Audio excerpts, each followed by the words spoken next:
And even though it's just about the end of the year 2021, a lot of Nigerians, if not most Nigerians, and especially those of the political class, have long been looking at the impending year 2023 when general elections will be upon us. For a myriad of reasons, Nigerians are looking forward to it. I do imagine even though the International Committee of Nations are also looking forward to Nigeria's next general elections, and it has been described as truly defining for the country and especially its future as well.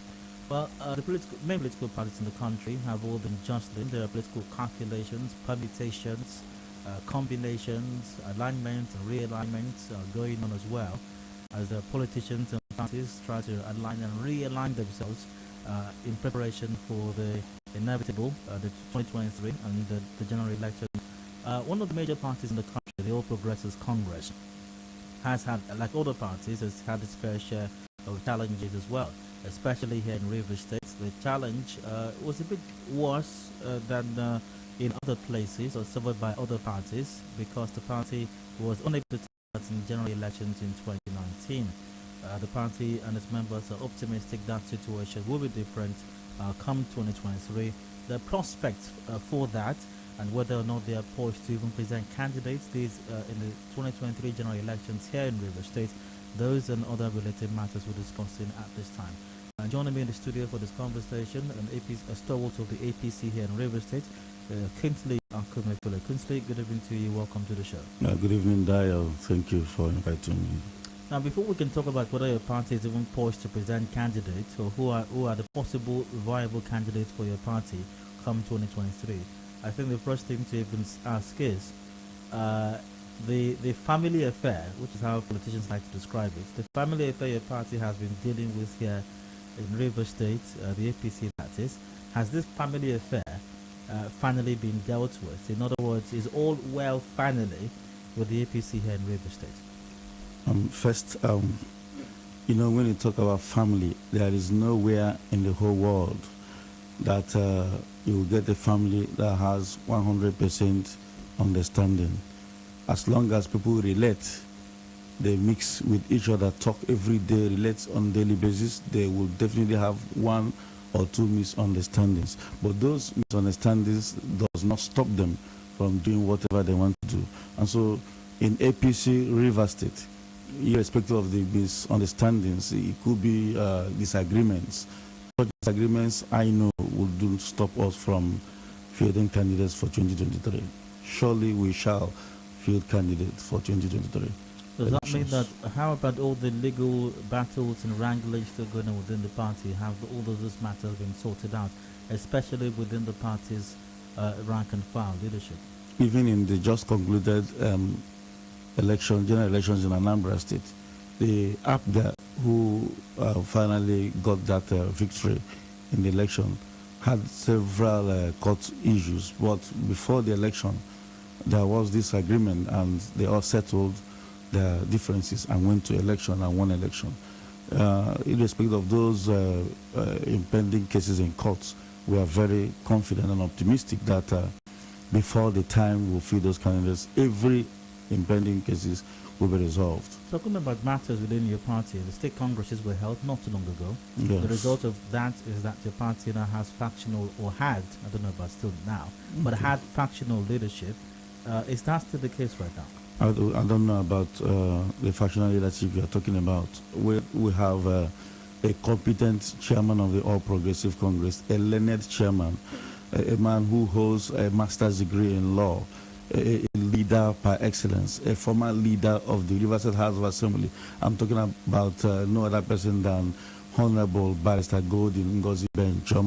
He is the party chairman I know. If there's any other one you're talking about, I don't know. Until the national says otherwise, for now, that is the leadership I know that is been elected. We are waiting for his formal inauguration by the national. So you believe that Emeka Beke is not the chairman of the party in Rivers State? Like I said, we are talking about leadership that can give out what it takes to lead. We're talking about leadership that is learned, leadership that can read and write. We are not talking about those who do not have the competence to lead. Emeka Beke, as with all due respect, it doesn't have what it takes to lead APC of today. this 21st century APC. It doesn't have that. Right, one of the contentious issues, and this is beyond the APC or the APC in River State, or even beyond the APC as a party right now, but it's a matter that polarized politicians and even Nigerians as well, is the issue of direct or indirect primaries for political parties in preparation to the general elections. What is your position, and might I say your faction of the APC in River State? What is your position on the use of direct or indirect primaries? And just to be clear, you belong to the Magnus Abe camp of the APC in River State. So what is your position on the use of direct or indirect primaries? First, the whole Nigerian populace were very happy when the National Assembly came up with that bill. And the bill will bring back the power to the people. When you talk about direct primary is simply the opportunity where every member, every card-carrying member of the party will be given opportunity to participate in the selection of who becomes their candidate in every of those elections. Ordinarily, probably before now, you know that it was in the hand of the selected few, either the governors or the ministers who have the money to hijack delegates.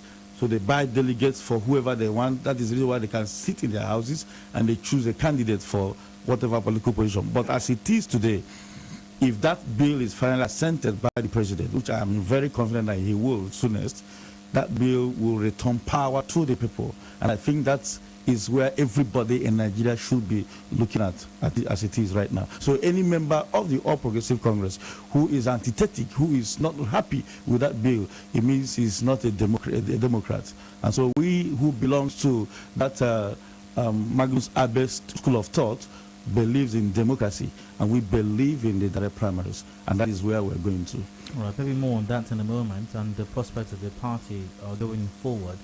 But for now, a commercial break. We've got headlines 5:30 as well. Discussions continue afterwards with ABC Stalwart and River State. Kingsley and Akumefule. Please stay with us. We'll be right back in a bit. Thank you.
Headline News, Nigeria Info on 92.3. Headline News. Good evening, here are the headlines. Federal government's bar on vaccinated visitors, Lagos to demand vaccine cards at parties. President Buhari sympathizes with parents of killed, injured Ojodu students. Lagos state government shuts down Ojodu Grammar School till January 2022 after death of students in a truck accident on Tuesday. Police disperse protesting students in Ojodu after death of their schoolmates. FRSC Lagos Sector Commander Olusegun Ogungbemide denies involvement of officials in the accident. River State government to close Rumola flyover from 9 p.m. today as state government begins another round of projects commissioning tomorrow. Rivers residents in Igboeche call on state governments to fix bad road. Ministry of Health agrees some vaccine doses donated to Nigeria expired. On the foreign scene, BioNTech, Pfizer say jointly developed COVID-19 vaccine effective against Omicron variant. In business owners along Elio's Rumodara axis of Port Harcourt say refuse dump along the road affecting their business. In entertainment, former Big Brother Niger housemate Maria Benjamin tests positive for coronavirus. And in sports, Tottenham manager Antonio Conte says 8 players, 5 staff have tested positive for COVID-19. Well, those are the headlines. Major news comes your way at 6 p.m. Thank you for listening.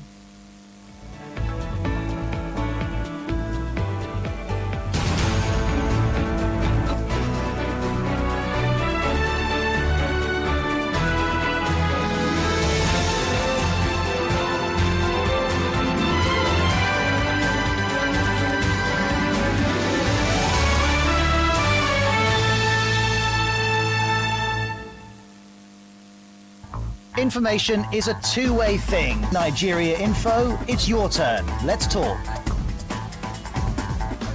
And now, Hard Facts. Hard Facts with Dio. Welcome back to Hard Facts 91.3 Nigeria Info here in Port Harcourt. I'm Dio. 27 minutes to go before 6 p.m. The major news is up at 6. Before that, however, APC Stalwart here in River State, Kingsley Akumefule to be in the studio. Kingsley, welcome once again. Yeah, thank you there. Discussing the prospects of the APC as far as its in-house workings in the state with a view to its preparations towards the 2023 elections are concerned. Talking about indirect primaries still, before we move on to your prospective candidates, a concern expressed by many is the issue of cost. Now, you say those of you of the Magnus Abbey camp in the APC in River State are about direct primaries because, like you rightly said as well, it means every party member can be a part of it. There are certain challenges with that. One is the cost of it, because logistics and all of that is going to be a lot more complex and bigger. It will increase the cost. Also, data of party membership is critical to this as well. How do you ensure that a person is not a card-carrying member of the PDP, is a part of their own primaries, and then has been, you talked about sponsorship a while ago, and has been sponsored by some other person in the APC to come take part in the party primaries as well in the APC. So data on party membership is still a sketchy matter or issue in Nigeria. No, I don't think so. Every political party, as it were, should have a data of their membership. And that is the reason why the All Progressive Congress in 2018, prior to 2019 election, did a voter registration of membership, like a kind of revalidation of membership. Even in that revalidation, some of the membership cards were like the ATM cards people hold today. I have one. A lot of persons also has it.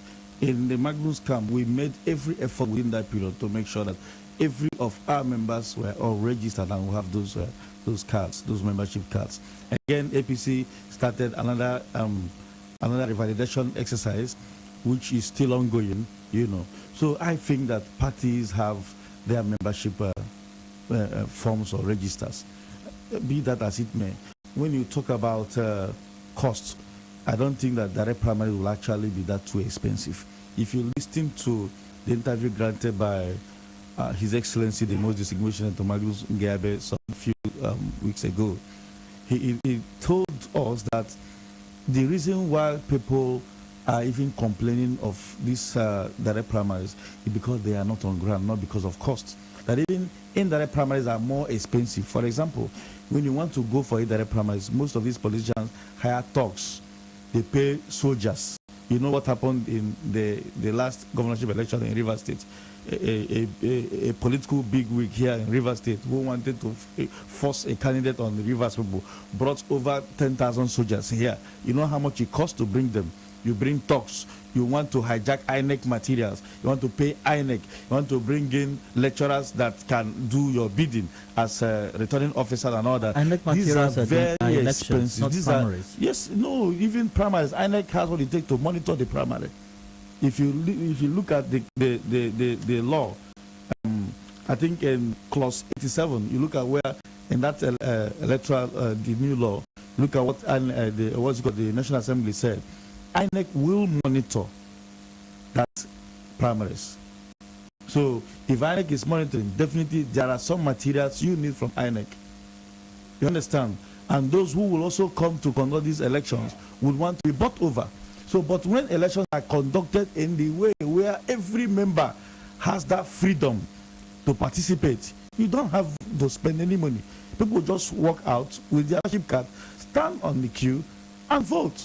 It might seem too early for some persons, but obviously for the political parties and politicians like yourself, it's never too early. Permutations, combinations, and alignments and realignments are ongoing already as to who the prospective candidates will be. The top job here in Rivers State, no doubt, is the position of governor, Yes. and there will be a lot of jostling as to who the party gets to field as its candidate for the governorship position come 2023. Who are the more likely contenders in your party right now?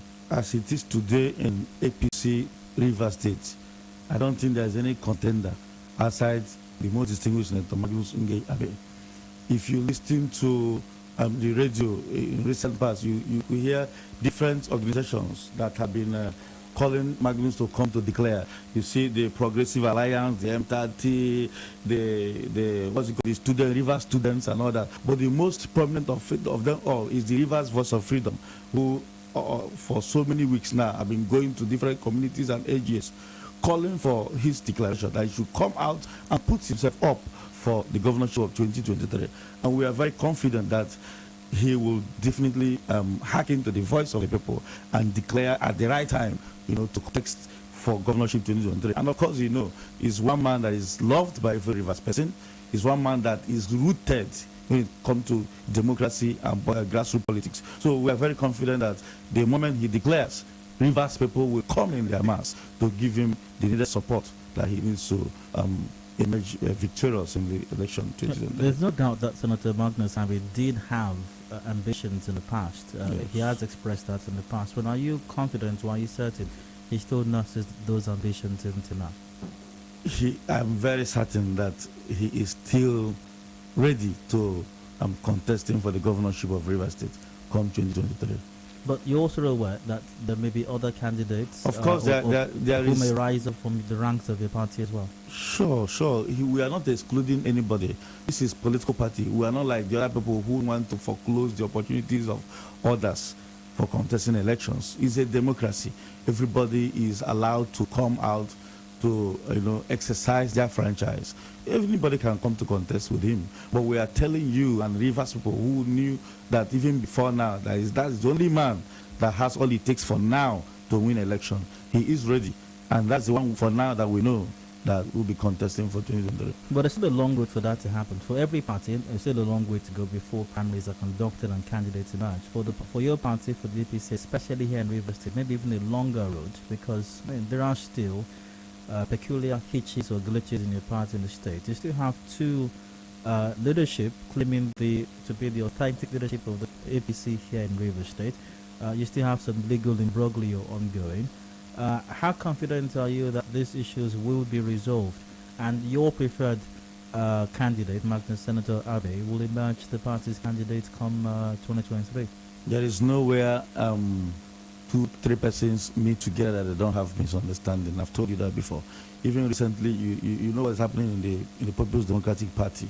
Even the Uche Secondus that have been ousted is still pursuing his case in court. Would you not say that because they have court cases, they may not field candidates in 2023? That is not the truth, the true position. Right here in Rivers State, we are very confident that in 2023, Senator Magnus will emerge as the governorship candidate. Like we said, any other person is free to contest with him. We are very confident that what happened in 2019 would never happen again. It would not happen again. Now, within your party framework here in Rivers State and even at the national level as well, are there discussions, conversations ongoing with a view to resolving your party's internal crisis, I suppose? There's always been that move in every family. When there are misgivings, when there are disagreements, there will definitely be moves to reconciling those misgivings and all that. And I'm confident that such moves are right there at the national. And at the right time, you'll be shocked to hear that all those are the things of the past. What is the current relationships or status of the relationship between Senator Magnus Abe and the leader of your party in Rivers State, the Minister Chibike Amechi? Relationships are personal. I can't sit here in Port Harcourt and know their relationship. They could be meeting anywhere, they could be talking on phone, they could be chatting on WhatsApp or whatever. I wouldn't know their relationship. Maybe perhaps the day Magnus will come here or Rotimi Amechi comes here, you can ask them their relationship. I know my relationship with Magnus Abe. I know my relationship with Rotimi Amechi. I wouldn't know the relationship between Magnus and Rotimi Amechi. So what is your relationship between you and Rotimi Amechi? Rotimi Amechi was the former governor of Rivers State and currently the Minister for Transport representing Rivers State. Is our leader in the All Progressive Congress. So I relate with him at that level. And I relate with Magnus as my own direct leader. He is the political father I have here in Rivers State.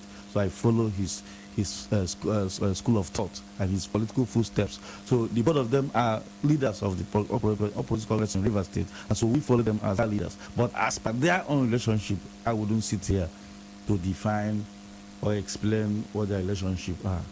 So once again, finally, you are confident the APC will resolve all its issues and you will present candidates for the general elections come 2023 in Rivers State? Very confident that, like some will have always told you, that what happened last year or 2019 will happen again. It won't happen. It will never happen. This time around, by virtue of this bill, if finally been assented by the president, we'll have a free road to coast victory. And we're very confident the president will not sit in the villa and not hearken to the cries and hues of the Nigerian people. Surely he will assent to that bill. And when that is done, we are sure that Magnus Abe will emerge victorious as the governorship candidate of the All Progressive Congress come 2023. And now to wrap up conversation, thanks for being a part of it, especially my guest, APC Stalwart here in Rivers, Kingsley, Akumefule. Thanks for your time and wish you the very best. Thank you, Dayo, and thank you, Rivers, for. Commercial break right now. Major news for the hour 6 p.m. Stay with us. Discussions continue shortly.